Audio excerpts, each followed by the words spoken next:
My name is Christopher Phillips. I'm a first year at the college. My question is for Mr. Stelter. You've all spoken extensively about Fox News being a purveyor of disinformation, but CNN is right up there with them. They pushed the Russian collusion hoax. They pushed the Jussie Smollett hoax. They smeared Justice Kavanaugh as a rapist, and they also smeared Nick Sandmann as a white supremacist. And yes, they dismissed the Hunter Biden laptop affair as pure Russian disinformation. With mainstream corporate journalists becoming little more than apologists and cheerleaders for the regime, is it time to finally declare that the canon of journalistic ethics is dead? All the mistakes of the mainstream media, and CNN in particular, seem to magically all go in one direction. Are we expected to believe that this is all just some sort of random coincidence, or is there something else behind it? Some students harassing an older Native American man, a Vietnam vet, in the midst of a special ceremony. It does look like that young man to me is taunting the Native American Vietnam vet. This face-to-face confrontation igniting charges of racism. The kid, Nick Sandmann, he doesn't seem to be afraid, but he did make a choice, and that was to make it into a standoff. That was not a good choice. U.S. authorities are seeing if those emails we just talked about are connected to an ongoing Russian disinformation effort.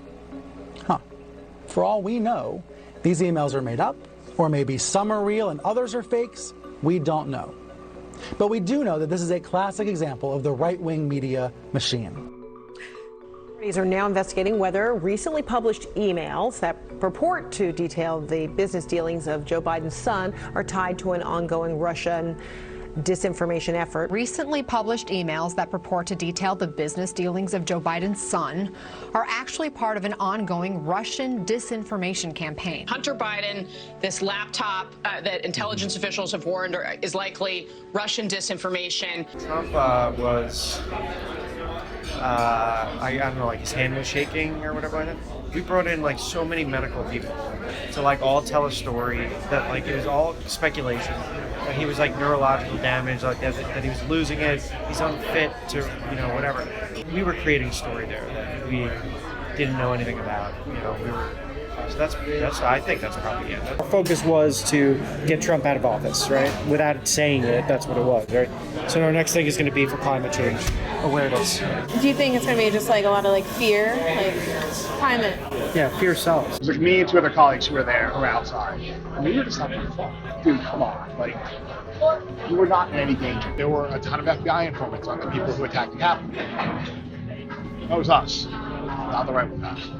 My honest answer to you, and I'll come over and talk in more detail after this, is that I think you're describing a different channel than the one that I watch. But I understand that that is a popular right-wing narrative about CNN. I think it's important when we talk about shared reality and democracy, all these networks, all these news outlets have to defend democracy. And when they screw up, admit it. But when Benjamin Hall, the Fox correspondent, was wounded in Ukraine, the news crews at CNN and the New York Times stopped what they were doing, and they tried to help. They tried to help him get out of the country. They tried to find the dead crew members. That's what news outlets do. That's how they actually do work together, to your question about sharing those kinds of connections and trust. We don't talk about it enough, though. We don't share that reality about how that happens. And with regards to the regime, I think you mean President Biden. The last time I spoke with a Biden aide, we yelled at each other. So that's the reality of the news business that people don't see, that people don't hear. They imagine that it's a situation that it simply is not.